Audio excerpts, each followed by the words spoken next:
আসসালামু আলাইকুম ওয়া রাহমাতুল্লাহি ওয়া বারাকাতুহু।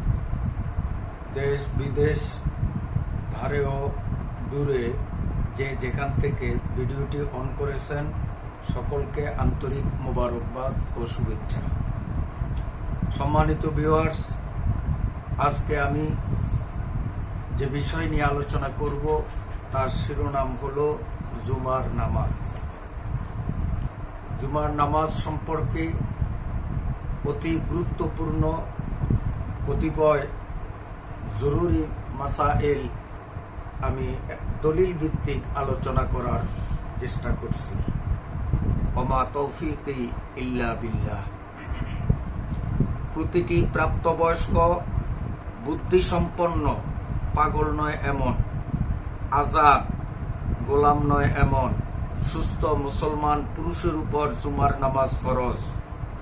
মহিলাদের উপর জুমার নামাজ ফরজ নয়, বরং তারা ঘরেই জোহরের নামাজ আদায় করবে। আবু দাউদ শরীফে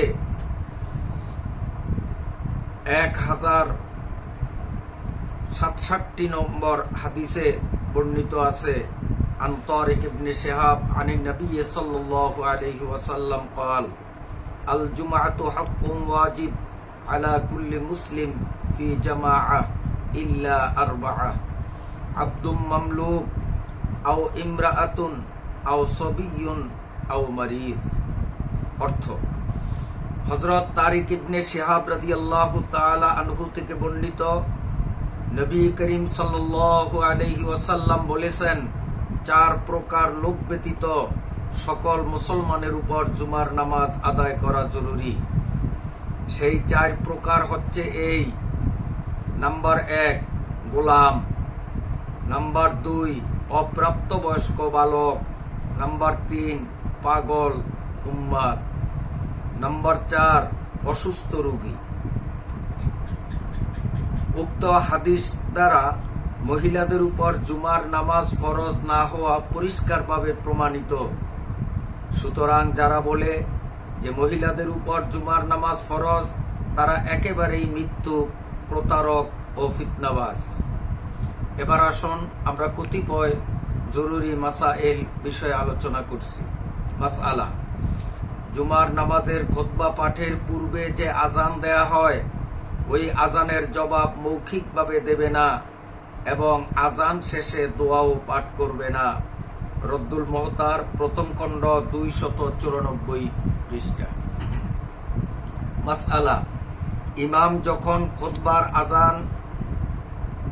খুতবার জন্য উঠে দাঁড়ান, তখন থেকে নামাজ পড়া ও পরস্পর কথাবার্তা বলা মাকরু তাহরিমি। দুররে মুখতার প্রথম খণ্ড 605 পৃষ্ঠা। মাসালা: যদি সুন্নত বা নফল নামাজ পড়া অবস্থায় জুমার খুতবা শুরু হয়ে যায়, তবে গ্রহণযোগ্য অভিমত এই যে নামাজ সুন্নতে মুআক্কাদা হলে তা পূর্ণ করে নেবে, আর যদি নফল হয় তবে 2 রাকাত পরে সালাম ফিরিয়ে ফেলবে। দুররে মুখতার প্রথম খণ্ড 606 পৃষ্ঠা। মাসালা: খুতবার মধ্যে যদি নবী সাল্লাল্লাহু আলাইহি ওয়াসাল্লামের নাম আসে, তবে মুক্তাদিদের মনে মনে দুরূদ পড়ে নেয়া জায়েজ আছে। আল বাহরুর রায়েক দ্বিতীয় খণ্ড 156 পৃষ্ঠা।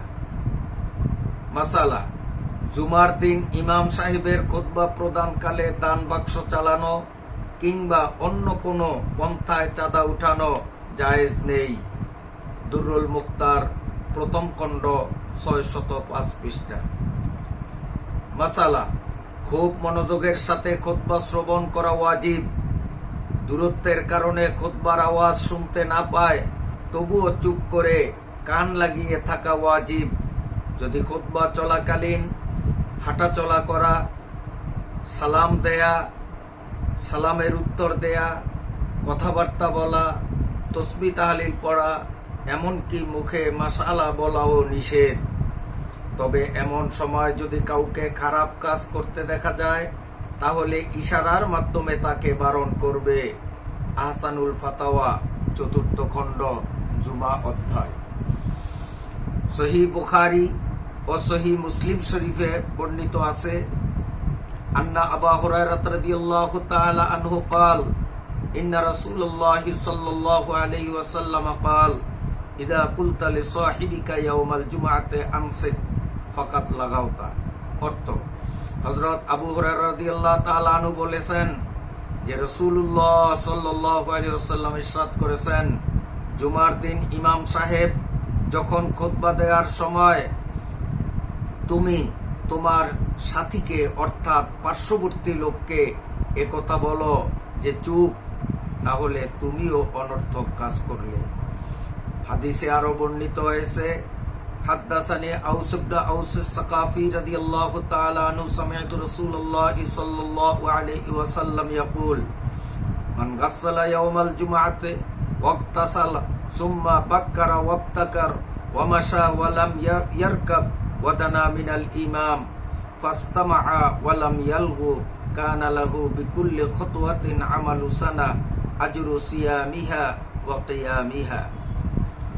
হযরত আউস ইবনে আউস আস-সাকাফি রাদিয়াল্লাহু তাআলা আনহু বলেছেন, আমি রাসূলুল্লাহ সাল্লাল্লাহু আলাইহি ওয়াসাল্লামকে বলতে শুনেছি যে ব্যক্তি জুমার দিন গোসল করবে ও করাবে, অতঃপর সকালে সকালে প্রস্তুত হয়ে কোনো বাহনে আরোহণ না হওয়া ব্যতীত পায়ে হেঁটে হেঁটে মসজিদে যাবে এবং ইমামের কাছাকাছি বসে খুব মনোযোগের সাথে খুতবা শ্রবণ করবে এবং কোনরূপ অনর্থক কাজ করবে না, তার প্রতি কদমে কদমে 1 বৎসর নফল রোজা নামাজ আদায় করার সওয়াব হবে।